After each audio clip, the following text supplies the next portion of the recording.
Hello everyone, today I'm going to read for you the first book that I've chosen, written by Francis Fukuyama, and it's titled The Origins of Political Order from Pre-Human Times to the French Revolution. Now let's go to the first part of the book that is titled Before the State, and the first chapter of the book, The Necessity of Politics. The third wave of democratization and contemporary anxieties about the future of contemporary liberal democracy, how both the left and the right entertain fantasies about the evolution of government, how contemporary developing countries represent the fulfillment of these fantasies, and how we take institutions for granted, but in fact have no idea where they come from. During the 40-year period from 1970 to 2010, there was an enormous upsurge in the number of democracies around the world. In 1973, only 45 of the world's 151 countries were counted as free by Freedom House, a non-governmental organization that produces quantitative measures of civil and political rights for countries around the world. That year, Spain, Portugal, and Greece were dictatorships. The Soviet Union and its Eastern European satellites looked like strong and cohesive societies. China was caught up in a Mao Zedong's cultural revolution. Africa saw the consolidation of rule by a group of corrupt presidents for life, and most of Latin America had fallen under military dictatorship. The following generation saw momentous political change, with democracies and market-oriented economies spreading in virtually every part of the world except for the Arab Middle East. By the late 1990s, some 120 countries around the world, more than 60% of the world's independent states, had become electoral democracies. This transformation was Samuel Huntington's third wave of democratization. Liberal democracy as a default form of government became part of the accepted political landscape and the beginning of the 21st century. Underlying these changes in political systems was a massive social transformation as well. The shift to democracy was a result of millions of formerly passive individuals around the world organizing themselves and participating in the political life of their societies. This social mobilization was driven by a host of factors: greatly expanded access to education that made people more aware of themselves and the political world around them; information technology, which facilitated the rapid spread of ideas and knowledge; cheap travel and communication that allowed people to vote with their feet if they didn't like the government; and greater prosperity, which induced people to demand better protection of their rights. The third wave crested after the late 1990s, however, and the democratic recession emerged in the first decade of the 21st century. Approximately 1 in 5 countries that had been part of the third wave either reverted to authoritarianism or saw a significant erosion of democratic institutions. Freedom House noted that 2009 marked the fourth consecutive year in which freedom had declined around the world, the first time this had happened since it established its measures of freedom in 1973. Political anxieties. At the beginning of the second decade of the 21st century, melee in the democratic world took several distinct forms. The first was the outright reversal of democratic gains that had occurred in countries such as Russia, Venezuela, and Iran, where elected leaders were busy dismantling democratic institutions by manipulating elections, closing down or buying independent TV and newspaper outlets, and clamping down on opposition activities. Liberal democracy is more than majority voting in elections. It is a complex set of institutions that restrain and regulate the exercise of power through law and a system of checks and balances. In many countries, official acceptance of a democratic legitimacy was accompanied by the systematic removal of checks on executive power and the erosion of the rule of law. In other cases, countries that seemed to be making a transition from authoritarian government got stuck in what the analyst Thomas Carothers has labeled as a gray zone, where they were neither fully authoritarian nor meaningfully democratic. Many successor states to the former Soviet Union, like Kazakhstan and Uzbekistan in Central Asia, found themselves in this situation. There had been a broad assumption in the years following the fall of the Berlin Wall in 1989 that virtually all countries were transitioning to democracy and that failures of democratic practice would be overcome with a simple passage of time. Carter pointed out that this transition paradigm was simply passage of time. Carter pointed out that this transition paradigm was an unwarranted assumption and that many authoritarian elites had no interest in implementing democratic institutions that would dilute their power. A third a third category of concern has to not with the failure of political systems to become or remain democratic, but rather their failure to deliver the basic services that people demand from their governments. The mere fact that this country A third category of concern has to do not with the failure of political systems to become or remain democratic, but rather their failure to deliver the basic services that people demand from their governments. The mere fact that the country has democratic institutions tells us very little about whether it is well or badly governed. This failure to deliver the promise of democracy poses what is perhaps the greatest challenge to the legitimacy of such political systems. An example of this was Ukraine. Ukraine surprised the world in 2004 when tens of thousands of people turned up in Kiev's Maidan Square to protest manipulation of that country's presidential election. This protest, which came to be known as the Orange Revolution, triggered a new election and the rise of the reformer Viktor Yushchenko as president. Once in power, however, the Orange Coalition proved utterly feckless and Yushchenko himself disappointed the hopes of those who supported him. The government quarreled internally, failed to deal with Ukraine's serious corruption problem, and presided over a meltdown of the economy during the 2008-2009 global financial crisis. The result was the election in early 2010 of Viktor Yanukovych, the very man accused of stealing the 2004 election that has triggered the Orange Revolution in the first place. Many other species of governance failure plague democratic countries. It is well understood that Latin America has the highest level of economic inequality of any region in the world, in which class hierarchies often correspond to racial and ethnic ones. The rise of populist leaders like Hugo Chavez in Venezuela and Evo Morales in Bolivia is less a cause of instability than a symptom of that inequality and the feeling of social exclusion that felt by many who are nominally citizens. Persistent poverty often breeds other kinds of social dysfunctions like gangs, narco trafficking, and a general feeling of insecurity on the part of ordinary people. In Colombia, Mexico, and El Salvador, organized criminality threatens the state itself and its basic institutions, and the failure to deal effectively with these problems has undermined the legitimacy of democracy. India, to take another example, has been a remarkably successful democracy since its independence in 1947.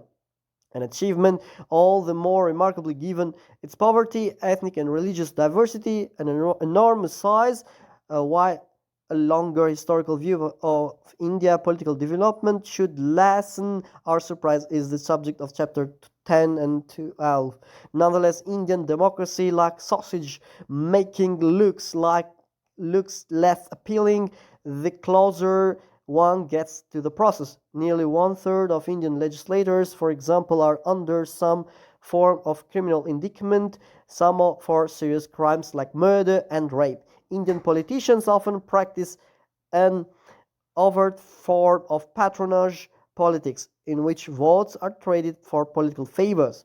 The fractions of Indian democracy makes it very hard for the government to make major decisions on issues like investments in major infrastructure projects and in many Indian cities. Glittering high-tech centers of excellence exist next to the African-style poverty. The apparent chaos and corruption of democratic politics in India has frequently been contrasted to the quick and efficient decision-making of China. Chinese rulers are not constrained by either a rule of law or democratic accountability. If they want to build a huge dam, bulldoze neighborhoods to make way for highways or airports, or mount a rapid economic stimulus package, they can do so far more quickly than democratic India. A fourth broad source of political anxiety concerns the economy. Modern global capitalism has proved to be productive and wealth creating beyond the dreams of anyone living before the year 1800. In the period following the oil crisis of the 1970s, the size of the world economy almost quadrupled, and Asia, based on its openness to trade and investment, saw much of its population join the developed world. But global capitalism has not found a way to avoid high levels of volatility, particularly in the financial sector. Global economic growth has been plugged by periodic financial crises, striking Europe in the early 1990s, Asia in 1997, 1998, Russia and Brazil in 1998, 1999, and Argentina in 2001. This instability culminated perhaps with poetic justice in the great crisis that struck the USA, the home of global capitalism, in 2008-2009. Free markets are necessary to promote long-term growth, but they are not self-regulating, particularly when it comes to banks and other large financial institutions. The system instability is a reflection of what is ultimately a political failure, that is, the failure to provide sufficient regulatory oversight both at a national and an international level.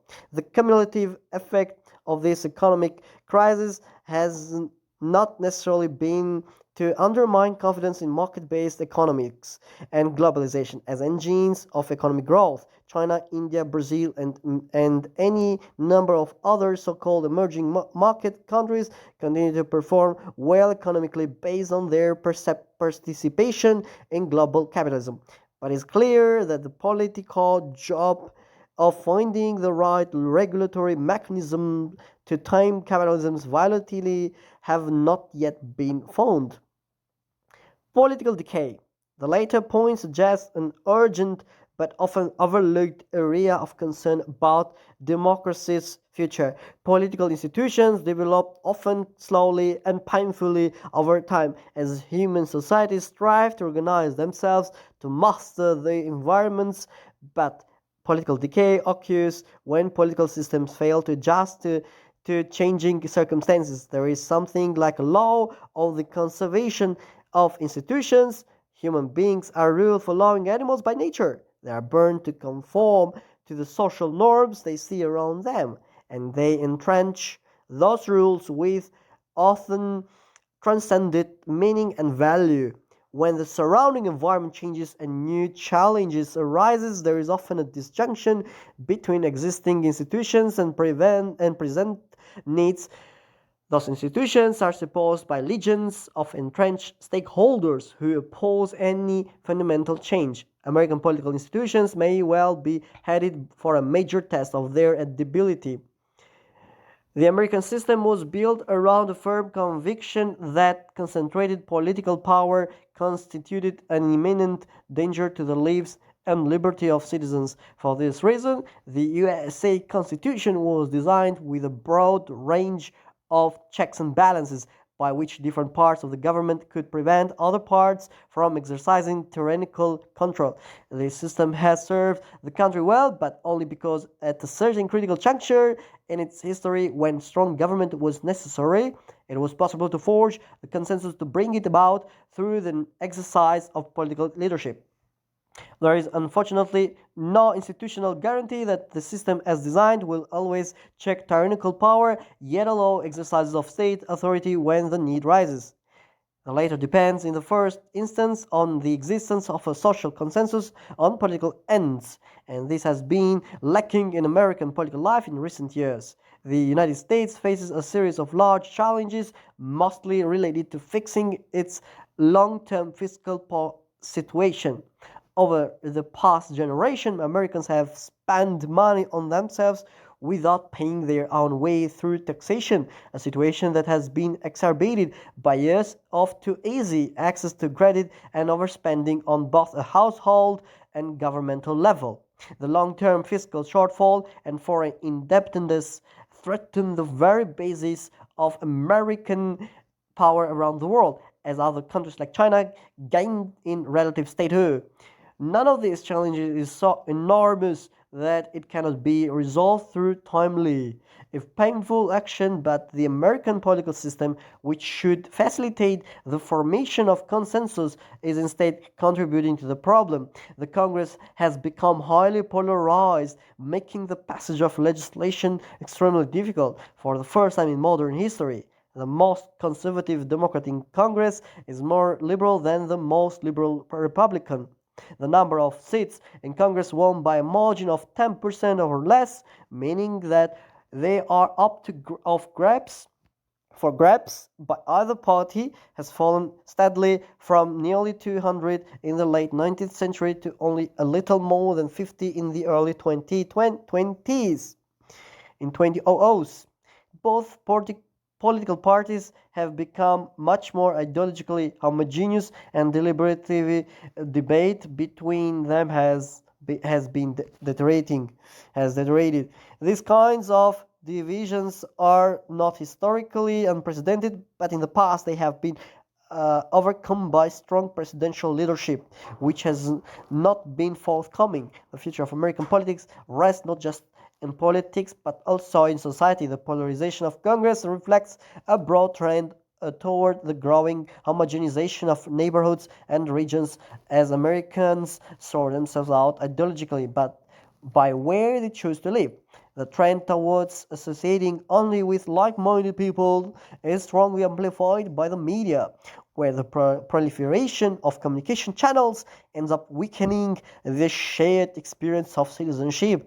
The American political system's ability to deal with its fiscal challenges is affected not just by the left-right polarization of Congress, but also by the growth and power of entrenched interest groups, trade unions, agribusinesses, drug companies, banks, and a host of other organized lobbyists often exercise an effective veto on legislation that hurts their pocketbooks. It is perfectly legitimate and indeed expected that citizens should defend their interest in a democracy, but at a certain point, this defense crosses over into the claiming of privileges or a situation gridlock where no one's interest may be challenged.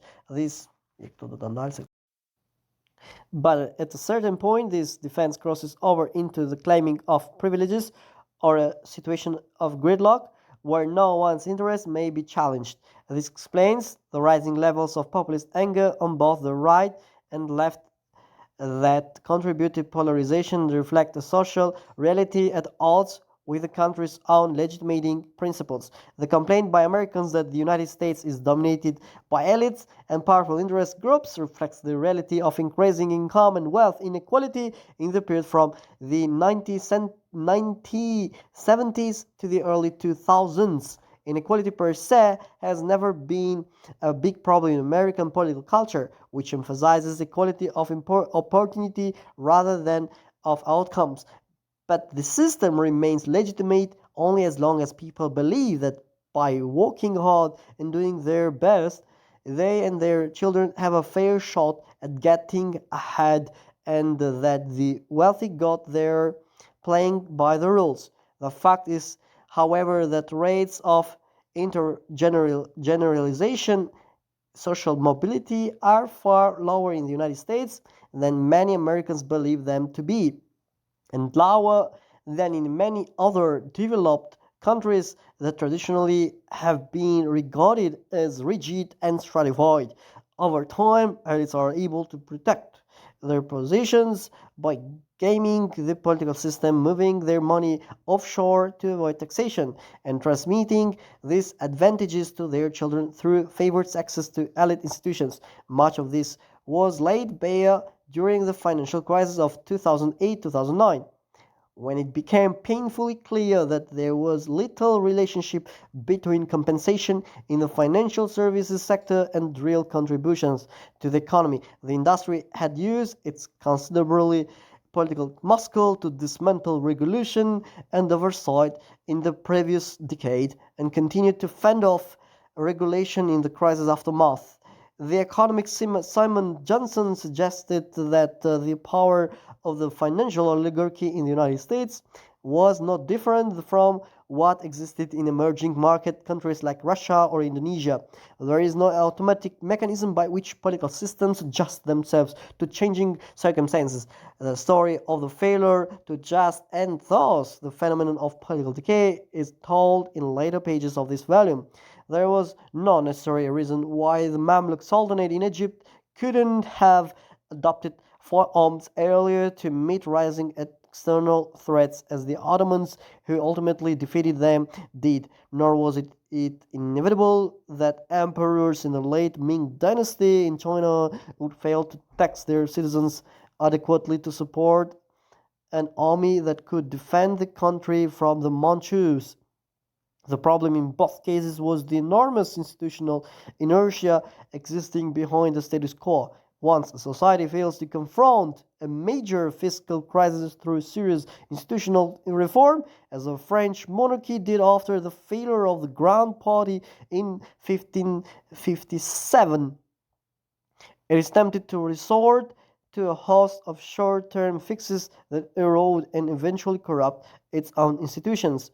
These fixes involved giving in to the various with wealth and power in French society. The failure to balance the country's budget led to bankruptcy and the delegitimation of the state itself, a course that finally terminated in the French Revolution. The United States is not nearly as serious a moral and fiscal crisis as ancient regime France.